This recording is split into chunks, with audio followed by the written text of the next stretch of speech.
तो हेलो दोस्तों, कैसे हैं आप। आशा है अच्छे होंगे, स्वस्थ होंगे और अपनी पढ़ाई में व्यस्त होंगे। आज फिर आपके सामने एक UPSC mains GS first paper का क्वेश्चन है, हिस्ट्री पोर्शन का। क्वेश्चन है, अंग्रेज किस कारण भारत से करारबद्ध श्रमिक अन्य उपनिवेशों में ले गए थे। दूसरा, क्या वे वहाँ पर अपनी सांस्कृतिक पहचान को परिरक्षित करने में सफल रहे हैं। अब इस क्वेश्चन के दो भाग हैं। एक भाग में हमें बताना है कि अंग्रेज किस कारण से भारत से श्रमिक ले गए, और दूसरा क्वेश्चन जो है इसी में वो कहता है कि जो भारत से श्रमिक गए दूसरे देशों में, तो क्या उनके अंदर या वहाँ पर आज भी भारतीय संस्कृति को देखा जा सकता है, या भारतीय संस्कृति के कुछ तत्व उनके पास हैं।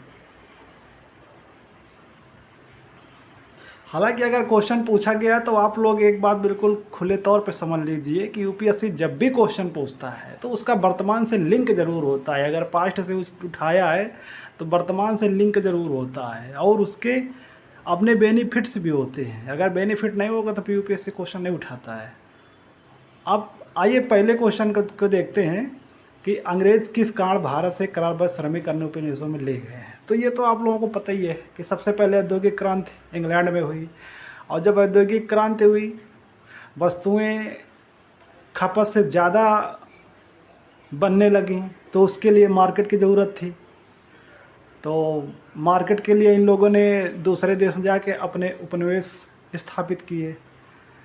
फिर वहीं से जब वहाँ स्थापित किए, फिर वहाँ के संसाधनों को देखा, तो वहाँ के जो संसाधन है, अब जैसे कृषि है, खनन है, बागान है,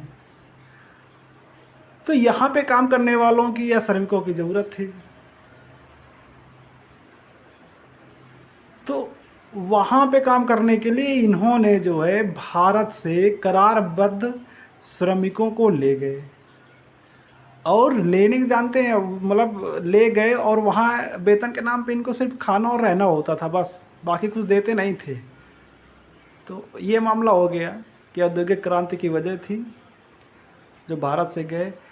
अब जो ये श्रमिकों का ले जाना हुआ या खरीदना हुआ या मजदूरों की बिक्री हुई, तो इसकी शुरुआत सबसे पहले शुरुआती दौर में जो नाविक हुआ करते थे, विदेशी व्यापारिक नाविक, वो अपने साथ ले जाया करते थे।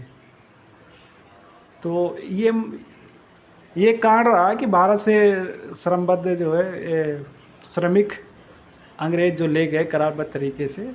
अब दूसरे क्वेश्चन पे आते हैं कि क्या वे वहाँ पर अपनी सांस्कृतिक पहचान को परिरक्षित रखने में सफल रहे। तो आइए कुछ बिंदुओं को देखते हैं इसके बारे में।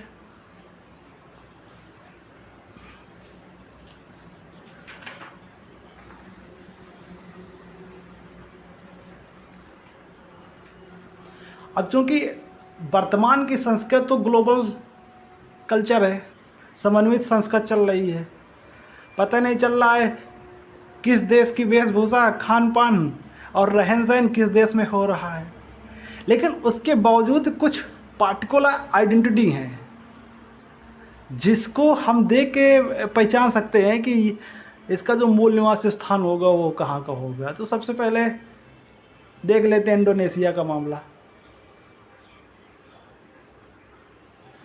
तो इंडोनेशिया तो मुस्लिम देश है, लेकिन वहाँ का जो एक द्वीप है जिसका नाम बाली द्वीप है, वहाँ पर हिंदू बहुसंख्यक हैं।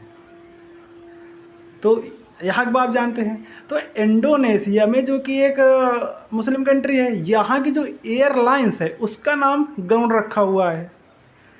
यहाँ जो करेंसी होती है अपने यहाँ नोट, तो वहाँ करेंसी में गणेश जी की मूर्ति लगी हुई है, मतलब गणेश जी की फ़ोटो लगी हुई है, सॉरी, नोटों में। जैसे अपने महात्मा गांधी की है उसी प्रकार से वहाँ गणेश जी की लगी हुई। दूसरी चीज़, रामलीला वहाँ बहुत प्रसिद्ध है, होती रहती है, मूर्तियाँ भी हैं, मंदिर भी हैं।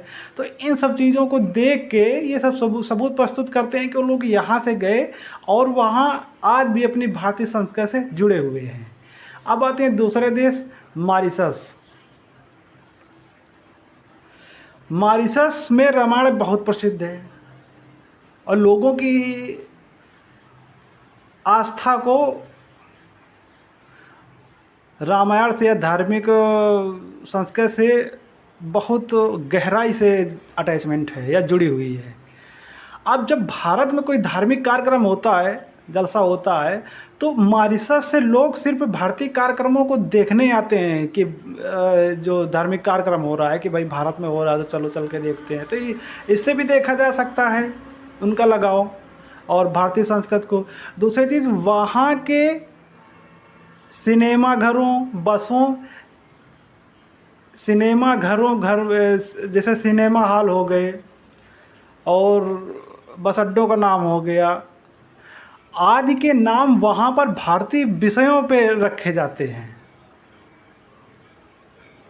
तो इतनी गहराई समझिए कि कितना लगाव है भारतीय संस्कृति से और देखा जा सकता है। अब आते हैं फिजी द्वीप, फिजी देश। अब यहाँ तो लोकतांत्रिक यानी डेमोक्रेसी व्यवस्था है और यहाँ पर जो भारतीय मूल के लोग हैं तो सर्वोच्च उच्च पदों पर आसीन रहे हैं, प्रधानमंत्री तक रहे हैं। तो इससे भी देखा जा सकता है कि वो लोग डेमोक्रेसी में होते हुए, बहुत बड़े पदों में होते हुए, मतलब आज भी जो है अपनी संस्कृति बनाए हुए हैं। और वहाँ पर दीपावली के जो त्यौहार है बहुत बेहद क्या कहते हैं, प्रसिद्ध ढंग से मनाया जाता है। मतलब बड़ा उल्लास होता है जैसे हम लोग अपने यहाँ मनाते हैं उसी हिसाब से।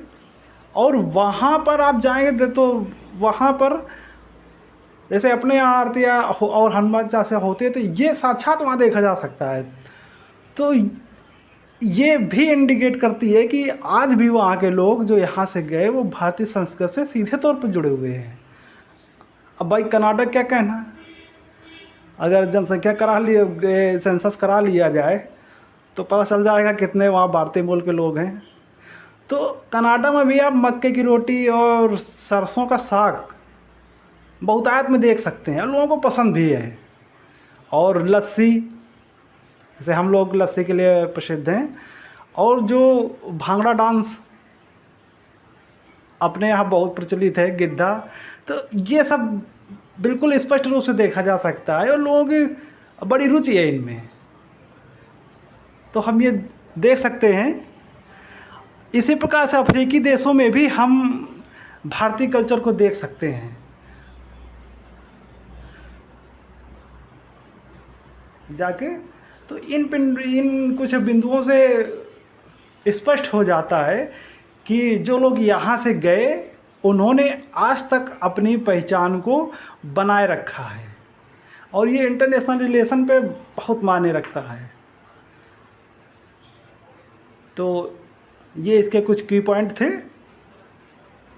और आप लोग नोट कर लीजिए, पढ़ लीजिए। ठीक, ओके, धन्यवाद।